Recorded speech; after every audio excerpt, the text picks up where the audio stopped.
The podcasting buying spree continues, and this time it's SiriusXM, Pandora, with the open checkbook, gobbling up Stitcher's 3 podcasting business arms, causing a lot of puzzled looks from analysts and pundits alike.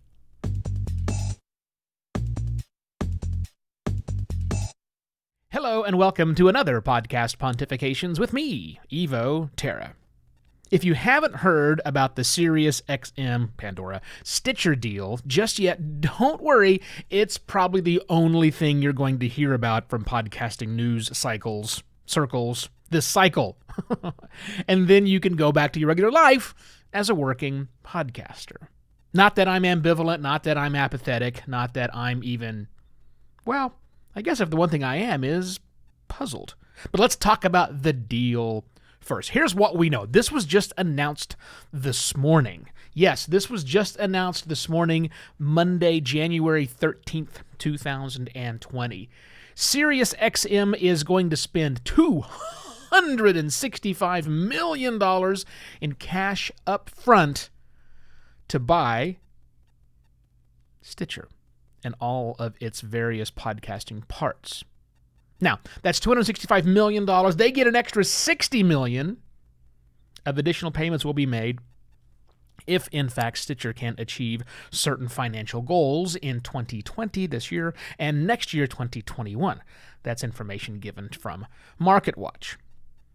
Now, according to all of these players, so this is what's going to happen here. The Verge tells us that this deal buys Stitcher, the app, which very well might be the only way you know the company of Stitcher.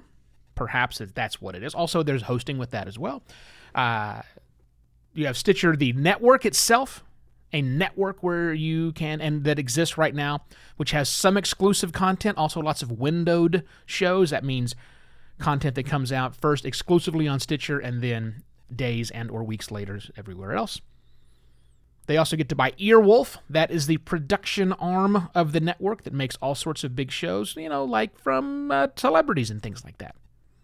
And then also, they get Midroll, which is the podcast advertising arm for Stitcher. Now, all of that comes in part of this deal. And the reason that we're scratching our heads and wondering about this deal is severalfold, and I'm going to walk through my thoughts with you for the remainder of our time here today. So clearly they're jumping in much like Spotify did, and on the surface they look very similar. Spotify, an app on your phone. Pandora, which is owned by SiriusXM. Pandora, also app on phone. Pandora started the game of mobile apps on phone way ahead of Spotify, but then again, Spotify caught up. All right, so that's Pandora, so you know them as the app. So it makes sense that adding podcasts into Pandora would make a lot of sense, and this deal from Stitcher helps. Oh, and by the way, don't forget last week, I think it was, or 2 weeks ago, SiriusXM and Pandora bought Simplecast, podcast hosting company.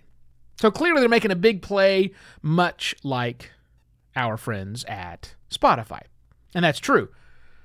But it seems a bit more disjointed. It doesn't seem to follow a logical progression that we're able to follow. Now, perhaps that's just because SiriusXM and Pandora aren't talking about things as much as Spotify was talking about things when they were making their big acquisition in 2018 and 2019. It just could be that we've not yet been exposed to what they're trying to do. My bigger puzzlement comes from the finances of this deal, not the size of the deal. Look, I'm unqualified to talk about whether that is a great deal or a terrible deal. I'll leave that to other people who merger and acquisitions is their thing. But for me, I just look at this and realize that the parent company of Stitcher, EW Scripps, their shares have been dropping, again, according to MarketWatch, like big time, huge, 43% droppage in shares. Sirius, the company making all the buying, SiriusXM, their stocks have dropped 20%. Now you might say, well, that's just because part of the the pandemic, right? Then the global economic recession that we're into, but we're not.